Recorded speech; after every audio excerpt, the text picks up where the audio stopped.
so that folks on the phone and everyone in the room can hear you.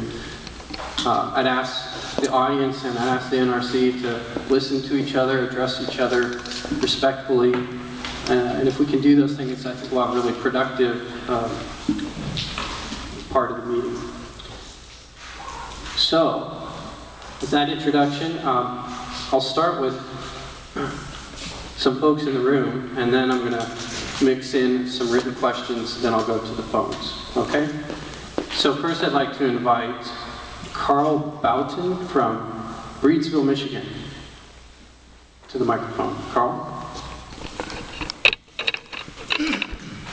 Yeah, last time I asked a question and I pointed out that my property was 11.5 miles from the power plant, and I was explicit about that because the night before I'd seen a show on Frontline, PBS had a show on Fukushima that pointed out that there was a 12-mile exclusion zone around Fukushima, so that extra half a mile will just take in my house if it should lead to something as serious as Fukushima.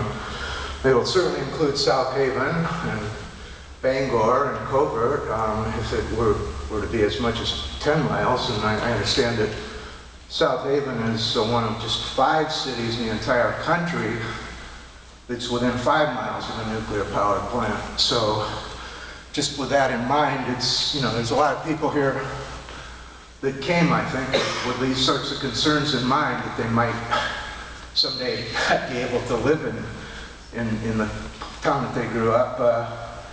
And so, I don't know, I was just a little disappointed with the generalities and the vagueness of the nuclear corporate speak of terms like vertical alignment and fleet specific and deep dive assessment. A lot of people came out to kind of learn and find out a little bit, and I just didn't find that at all helpful.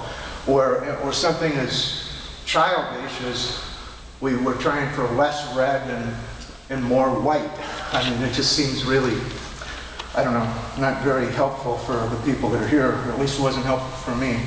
I'm wondering about, my question is about the externalization of and socialization of the costs of nuclear power.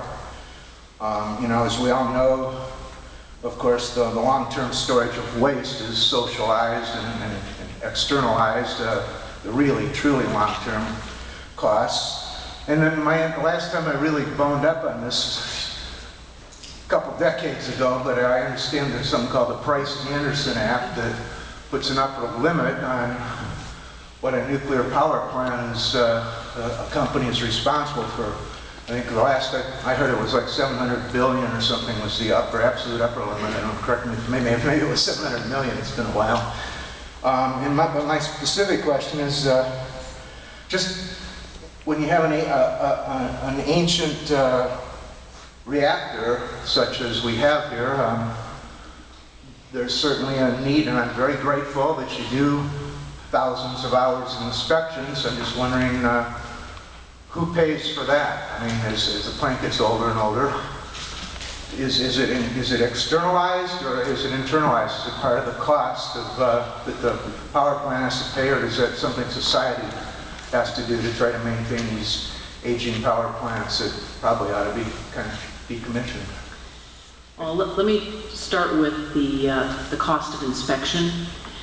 We have part of our regulatory structure, we have fees that we charge those who are subject of the inspection. So in the case of a nuclear power plant, the utility gets charged so many dollars per hour of inspection, as well as there's an annual fee. So it's kind of a two-part where it's a per hour fee in addition to having a flat annual fee per reactor. And similarly for materials licensees, they too pay fees, and actually it's inspection and licensing both. So our basic structure for the Nuclear Regulatory Commission, most of our budget is fee-based. Very little of it comes from the general treasury. Anyone else want to address other parts? Quickly, one comment of your question stood out to me, and that was the use of what you call corporate speak and deep dive assessments, and I understand, you know, that concern was kind of vague. But I can tell you that the supplemental inspections that will be performed later this year, when the inspectors get on site, and frankly, in our day-to-day inspection activities, we don't rely on terms like deep dive, you know, focused self-assessments. It's, all right, well, show me what you mean by deep dive. What did you do? The special supplemental inspection teams will be going out and talking to plant workers. We talk to plant workers and don't rely on terms like that. We ask them to show us exactly what they're talking about as part of our inspection activities. And that's what the supplemental teams are going to be doing this year, not relying on terms and pie charts and stuff like that, but show me exactly what you did, and talking to workers about how effective those programs and corrective actions have been. Do you anticipate a follow-up public meeting after all that haze is cleared and we get a little bit more explicit? I mean, you guys were pretty explicit last time. Because I didn't even hear the word. I got here a little late because I thought it was going to be a full hour of open house, but I came here just to be for the meeting time. I guess I was a half hour late, so I don't know what you may have said beforehand, but all I heard from that side of the room, I never heard from that side of the room the expression service water pump coupling or electrical panel or auxiliary feed water pump like was discussed in somewhat more depth there, so it didn't seem to be addressing any of these really explicit issues that were so important for. So anyway, I guess what my question was, do you anticipate a third public meeting on this? I'll speak. My personal opinion is if we need to communicate, we'll establish a meeting. My gut says we probably should have one. So, and of course, I would have to lobby Ms. Peterson to do that, but in the past, we think it's important that we go out and discuss what we find. So, although I'm not putting anything in stone, I think it's probably likely. We'll certainly consider that. Regardless of whether we have a meeting or not, all of our inspection reports on those subjects will be publicly available. So at a minimum, you'd be able to read our report, and our public affairs officer would be more than happy to point you in the direction of where you can find those as well. Thanks, Mr. Thompson.